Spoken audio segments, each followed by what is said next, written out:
Most people look at billionaires and think that they must know something we don't. And they're right, they do. But it's not some secret handshake or a backroom deal. It's actually a set of principles that they apply over and over again. So let's hijack some of that billionaire authority and break them down. Number one, they focus on control, not ownership. Look, you don't need to own 100% of a property. You just need control. Think Blackstone. They're the biggest asset manager in the world. They control literally, I think it's trillions of dollars in assets, real estate. And most of it is syndicated through funds or co investors. Think about this. They literally control billions of dollars of portfolios, trillions of dollars in aggregate assets, with only a fraction of the money. Most fund managers, like Blackstone's KKRs, are able to control billions of dollars in assets with only 1, 2, maybe 3% of their own money. So you don't need 100% of the asset. You just have to have control. Okay, so here's a practical example. Let's say you go out and you find a deal for $10 million. Apartment building, storage facility, almost doesn't matter what it is. Let's say it's worth $10 million and you have an opportunity to buy it for 9 because there's a set of circumstances that you know you can pay $9 million for it. Let's also assume that you can add value to that building and you can make it worth 11 or $12 million. Now, $9 million purchase price, you go to a lender tells you they can give you $5 million, you still have to find $4 million. So if you don't have that $4 million, what do? Do you just walk away from the deal? No, I mean, what are your options? Number one, you could wholesale it and assign it to somebody and maybe make $50,000 or $250,000 in assignment, which is great. But there's millions of dollars in built-in equity in this property. So what else can you do? Well, that $4 million, let's say you have 40,000. So you have 1% of that. So you got to raise $3.96 million. Well, why would somebody invest in that property? Well, there's cash flow, there's appreciation, and you have built-in equity. So there you go. If you're able to turn around and position that deal properly to your investors, you can control a $10 million, $12 million asset for only $40,000 of your own money. So there's a perfect example of having control of an asset without having to have 100% ownership in that deal. Number two, billionaires, they raise capital before a deal ever exists. Look, billionaires don't chase investors last second. They raise capital well in advance. So when the right deal comes, they can strike. That's literally how you get massive discounts, and that's how you win because money in hand is massive leverage. Literally, last deal my team and I did, the seller wanted 16 million for it. It fell at escrow twice, which means they couldn't close and created a massive inconvenience for the seller. We showed up, we made a more aggressive offer. We ended up closing it for 11.1 million, and we were able to get that deal done because we showed them the bank account so that we can close. Again, cash in the bank in and of itself is a massive asset when you're negotiating to buy stuff. Number three, billionaires invest in teams before they actually invest in deals. Look, one person doesn't build a billion-dollar portfolio, billion-dollar business. Billionaires know this, so they surround themselves with operators, underwriters, capital partners, legal professionals. The question isn't what's the deal? The question is who's running it? From my perspective, whenever somebody sends me deals, because we get hundreds of opportunities coming at me on a monthly basis, the first question I ask is who brought me the deal? So if I don't know who brings me the deal, even before I look at the deal, I need to know if they control it. If they don't control it, it's a deal like everyone else. But if they have that deal under control, again, there's that word control again. If they have that deal under control, before I even look at the deal, I look at the team. Number four, they don't buy what's hot. Look, by the time something's trending on the news or Facebook or whatever it is, it's probably overpriced. Billionaires, they look for mispriced assets, deals that the market isn't excited about yet. They buy problems, they solve them.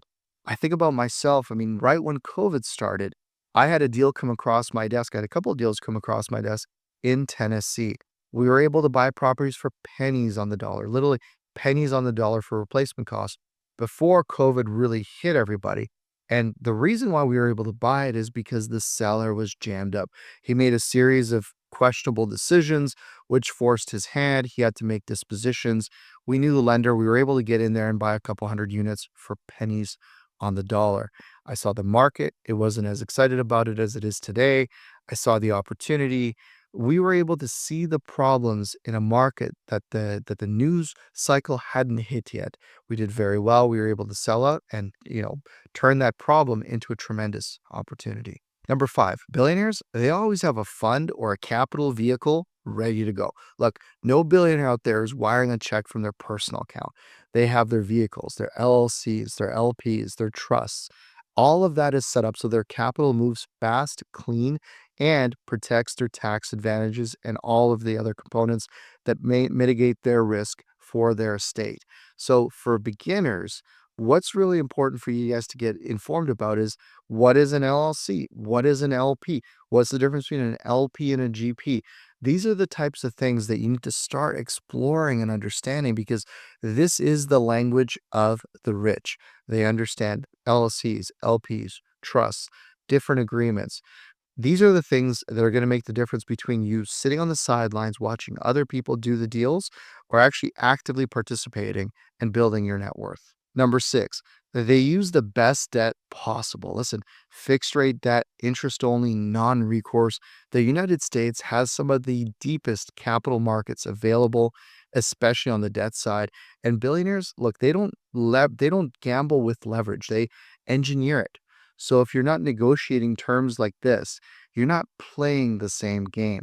One of the biggest advantages that billionaires have in the marketplace is their ability to actually use other people's money, which is totally counterintuitive because most people think that, oh, right, he's a billionaire, he's a multimillionaire. Of course, he can do all these things or she can do all these things.